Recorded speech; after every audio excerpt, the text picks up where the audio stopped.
It's impossible to talk about Eden Industries' new title, Citizens of Earth, without talking about Earthbound. Just by the art style and psychedelic battle backgrounds, one can see the obvious homage to Earthbound within Citizens of Earth. That being said, Citizens of Earth is in no way an Earthbound clone. It strives to be innovative and fresh, but does it succeed in that attempt? Well, yes and no. One of the most enjoyable things about Citizens of Earth has to be its story. It begins with a grown man who claims to be the Vice President of Earth, waking up in his mother's house. Sounds familiar, right? Well, as the Vice President, his mother, and his brother exit their home, they are greeted by angry protesters. And this is where you begin battling away, running quests for citizens, and exploring the world. What is brilliant about this opening is how fast-paced it is. Unlike typical RPGs, the world is opened up to you almost instantaneously, and you get acquainted to this game's combat system fairly quickly. The only issue that stems from this is how lackluster the story feels. Without any build-up, the story feels unimportant and uninteresting. The whole thing with the Vice President of the world recruiting citizens and saving the Earth seems a bit corny to me, at least. The side quests and the stories of those people you can recruit is exciting though. Solving different people's problems doesn't really feel like a chore when the reasons behind it feel genuine and distinctive. Take the conspiracy guy for example. He gets himself in jail for making things up about Java beans, and you are tasked with finding those beans and terminating them. Once you do so, the guy joins your team and provides witty input as you go about the world. Perhaps one of the things I found most memorable about him was how his voice work was done. Each character has their own unique voice, which only highlights how different every character is. Not only that, but the voice acting makes the story feel more compelling, which is something I feel like text dialogue just couldn't do for this game. The voice work has to be one of my favorite aspects about this game, honestly, and the people at Eden Industries deserve praise for it. Like I have said in my Persona Q review, it is hard to mess up turn-based combat. Fortunately, Citizens of Earth's turn-based combat is no exception to that. Sure, some of the combat can seem monotonous at times, but it is very easy in this game to get over-leveled. Just by exploring and interacting with things, you gain experience points, so in no time you will be able to auto-win battles, just like in Earthbound. I'm not gonna lie, this is a fantastic system for players not wanting to battle every step of the way. See, the combat is the only standout gameplay feature here. Sure, exploring can be enjoyable, but the rewards you get aside from XP seem kinda mediocre. Sometimes I would face a difficult enemy and spend a lot of time doing so, only to get a donut in the end. Despite this, traveling around and doing side quests never felt like a chore. With the addition of a car and a run button, you never feel like your adventure to get from one town to the next is a slow one.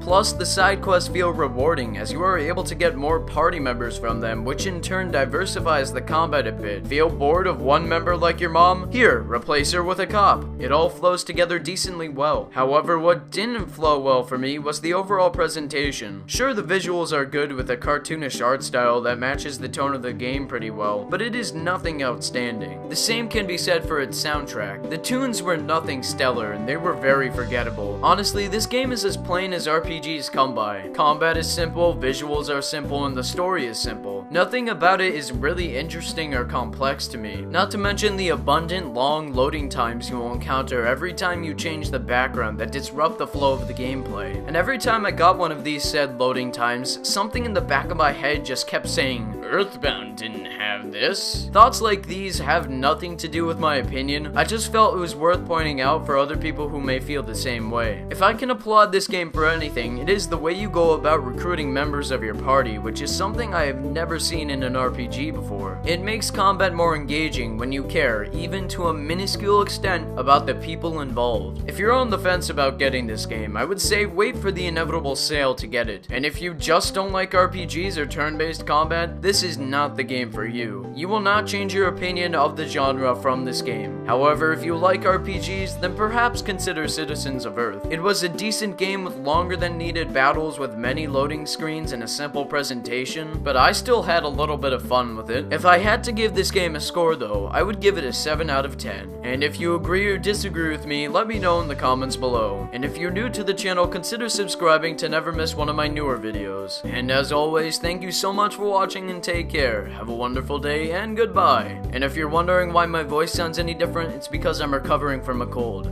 Just putting it out there.